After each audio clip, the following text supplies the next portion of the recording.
دوستانو په دغه ویډیو کې به تاسو ته د جیمیل یو ډېر خوندور سټرینګ در وښیم چې له دغه سټرینګ څخه تاسو په جیمیل کې ډېره زیاته فایده اخیستلی شئ. هو دوستانو زیاتره خلک جیمیل اکاونټ خالي د پلی سټور لپاره استعمالوي یا د فیسبوک لپاره استعمالوي. یعنې کله چې دوی په موبایل کې د پلی سټور اکاونټ جوړوي یا د فیسبوک اکاونټ جوړوي نو دوی د جیمیل اکاونټ جوړ کړي د نورو شیانو لپاره نه استعمالوي. خو اصل کې دوستانو دغه جیمیل چې دغه د بزنس لپاره استعمالېږي، دغه د کاروبار لپاره استعمالېږي. دا څونه غټې کمپنیانې دي دوستانو دغه ټوټل په ایمیل باندې کنورسیشن سره کوي، په ایمیل باندې خبرې سره کوي. که دوی کومه ډیټا سره لیږي هغه په ایمیل کوي، که نور خبر کوي هغه په ایمیل سره کوي. یعنی ایمیل چې د دوستانو د بیخي زیاتو کارونو لپاره استعمالېږي. او دوستانو د څو ټیم مخته ما سره خپله یوه واقعه وسوله. ماته یو کس راغلی، ماته ویل چې ما په 2016 کې دوبۍ ته یو ایمیل لیږلی ده. په هغه ایمیل کې ما د شناخت کارت تصویران، د پاسپورټ تصویران او یو نور ضروري ډاکومنټس ول هغه ما په 2016 کې دوبۍ ته ایمیل کړي دي. خو اوس له ما سره کور ته هغه ډاکومنټس نه دي پراته، هغه له ما چې ورک سوي دي. نو آیا دغه ایمیل به زه پیدا کړم دا کوم چې ما په 2016 کې دوبۍ ته لیږلی ده؟ ما ورته ویل خو دې پیدا کولی سې. دې لپاره به ته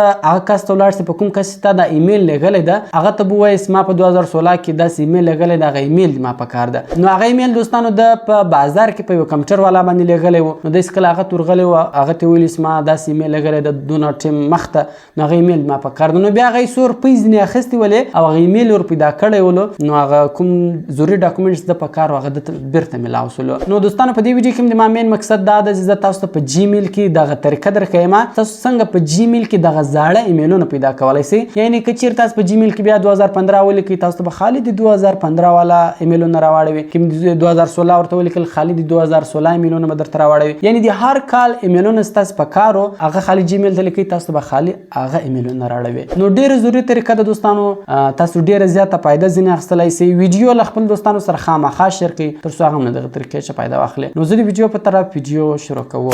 نو دوستانو اول به تاسو په خپل موبایل کې جیمیل خلاص کړئ. کله چې تاسو په خپل موبایل کې جیمیل خلاص کړئ اوس مثال زه غواړم دلته هغه ایمیلونه راواړوم کوم ایمیلونه چې ما 15 کاله مخته لیږلي دي. نو هغه به زه څنګه راوړم؟ پورته ګورئ موږ سره سرچ اینډ میل اپشن ده. په دغه سرچ اینډ میل اپشن باندې به تاسو کلیک وکړئ. دلته به اوس تاسو ورته ولیکئ فولډر انډرسکور دین کالن. اوس مو هر څونه کاله مخته په کار هغه تاسو ورته ولیکئ. کوم چیرې یو کال مخته ایمیلونه په کار 1 وای ورته ولیکئ، وای مطلب ییر. کوم چیرې 2 کاله مخته په کار 2 وای ورته ولیکئ. کوم 15 کاله مخته په کار 5 وای ورته ولیکئ، یعنی 5 ییر. ګورئ دلته ماته هغه ایمیلونه راواړول کوم چې په 2017 کې ماته رالیږل سوي یا ما ورسمین کړي. ګورئ د تاریخ هم ورته لیکلی د 2017 دغه ټولې 2017 ایمیلونه دي. او کوم چیرې دوستانو مثال یو میاشت مخته ایمیلونه په کار یا 15 میاشتې مخته ایمیلونه په کار بیا خالي د وای په ځای ام ورسره لیکئ. 5 ام مطلب 15 میاشتې مخته چې ما کوم ایمیلونه لیږلي دي یا ما ته رالیږل سوي دي هغه ما ته راپیدا کړي. ما سرچ باندې کلیک وکړئ ګوره دغه ټول هغه ایمیلونه دي چې ما ته 15 میاشتې مخته رالیږل سوي. او دوستانو اوس مثال که چیرې تاسې غواړئ چې ما ته خالي د 2016 ایمیلونه راپیدا کړي، اوس که زه چیرې اولډر دین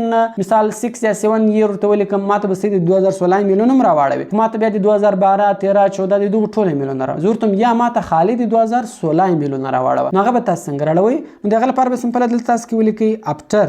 اول به تاسو اپټر ولیکئ، کالن به ولیکئ، دلته به تاسو کال ورواچوئ 2016 بیا به میاشت ورواچوئ /0101. یعنی د 2016 د اول میاشت له اول تاریخه بعد کوم ایمیلونه دي فیس به ورکړئ. بیا بیفور دلته به ورته ولیکئ بیفور کالن بیا 2016 دلته به بیا میاشت ورته ولیکئ صحیح ده 12 میاشتې او اول تاریخ. یا دلته مثال ورته ولیکئ هر څو تاریخ سو تر 28 تاریخ پورې چې ماته کوم ایمیلونه راغلي دغه ما په کار. سمپل په سرچ بټن باندې تاسو کلیک وکړئ. کله چې تاسو په سرچ بټن باندې کلیک وکړئ ګور دوستان تاسو کتلای دلته موږ ته خالي د 2016 ایمیلونه راوړل. یعنی په 2014 کال کې موږ ته کوم ایمیلونه راغلي دي موږ چاته لګلې دي دلته خالي موږ ته هغه ایمیلونه راوړل. ګور دلته تاسو کتلای سي ورسره لیکلي هم دي. نو دوستانو ډیر خوندور سټرینګ ده، باید تاسو ته خامخا معلوم وي.